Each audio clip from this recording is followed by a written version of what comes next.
السلام علیکم ورحمۃ اللہ وبرکاتہ۔ بسم اللہ الرحمن الرحیم۔ صرف 5 منٹ کا مدرسہ قرآن و حدیث کی روشنی میں 16 جمادی الاولی اسلامی تاریخ، غزوہ احد میں صحابہ کرام کی بے مثال قربانی۔ غزوہ احد میں حضور صلی اللہ علیہ وسلم کے صحابہ نے جس والہانہ محبت و فداکاری کا مظاہرہ کیا، اس کا تصور بھی رہتی دنیا تک عالم اسلام کو روحانی جذبے سے مالا مال کرتا رہے گا۔ جب مشرکین نے آپ صلی اللہ علیہ وسلم کا گھراؤ کر لیا تو فرمایا، مجھ پر کون جان قربان کرتا ہے؟ زیاد بن سکن رضی اللہ تعالیٰ عنہ چند انصاریوں کے ساتھ آگے بڑھے اور ایک کے بعد دیگرے ساتوں نے آپ صلی اللہ علیہ وسلم کی حفاظت میں اپنے آپ کو قربان کر دیا۔ عبداللہ بن قمیہ نے جب تلوار کا وار کیا تو ام عمارہ رضی اللہ تعالیٰ عنہ حضور صلی اللہ علیہ وسلم کے سامنے آ گئیں اور اس کے وار کو اپنے کندھے پر روک لیا۔ حضرت ابو دجانہ رضی اللہ تعالیٰ عنہ ڈھال بن کر کھڑے ہو گئے، یہاں تک کہ ان کی پیٹھ تیروں سے چھلنی ہو گئی۔ حضرت طلحہ رضی اللہ تعالیٰ عنہ نے دشمن کے تیر اور تلوار ہاتھوں پر روکیں، جس کی وجہ سے ان کا ایک ہاتھ کٹ کر گر گیا۔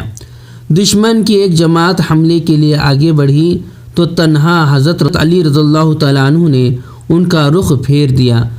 غرض صحابہ کرام رضی اللہ تعالیٰ عنہم اجمعین کی حضور صلی اللہ علیہ وسلم سے وفاداری اور جان نثاری نے اپنی شکست کو فتح میں تبدیل کر دیا۔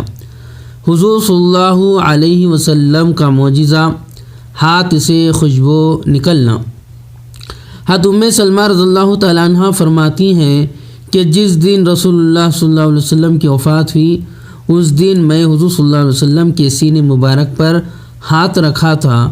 اس کے بعد ایک زمانہ گزر گیا، میں اس ہاتھ سے کھاتی رہی اور اس کو دھوتی رہی، لیکن میرے اس ہاتھ سے مشک کی خوشبو ختم نہیں ہوئی۔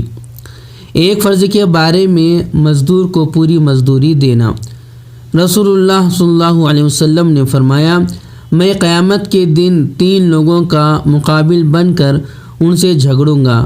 ان 3 میں سے ایک وہ شخص ہے جس نے کسی کو مزدوری پر رکھا اور اس سے پورا کام لیا مگر اس کو پوری مزدوری نہیں دی۔ ایک سنت کے بارے میں بد اخلاقی سے بچنے کی دعا۔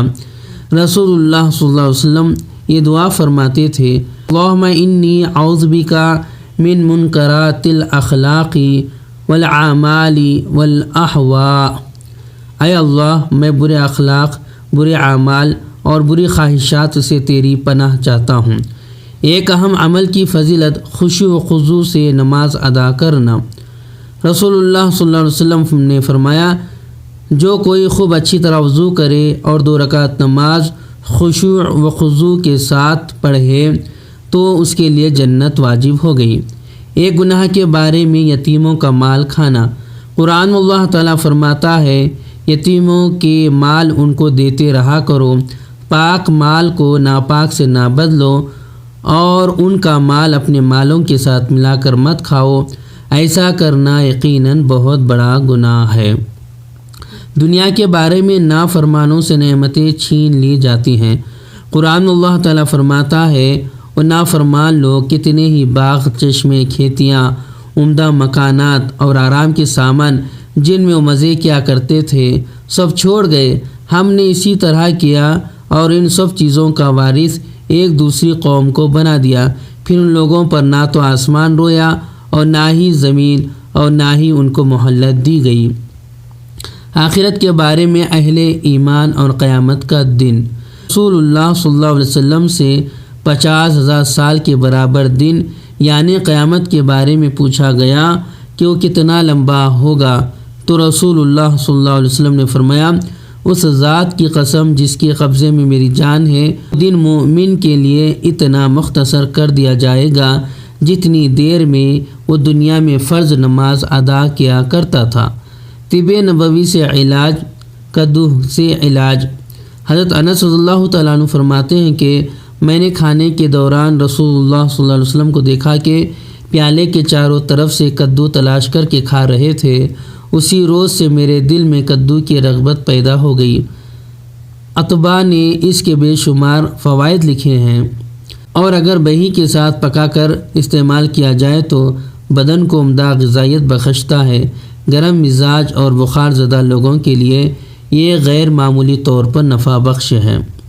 نبی صلی اللہ علیہ وسلم کی نصیحت۔ رسول اللہ صلی اللہ علیہ وسلم نے فرمایا، جو اللہ اور آخرت کے دین پر ایمان رکھتا ہو اسے اپنے پڑوسی کا اکرام کرنا چاہیے۔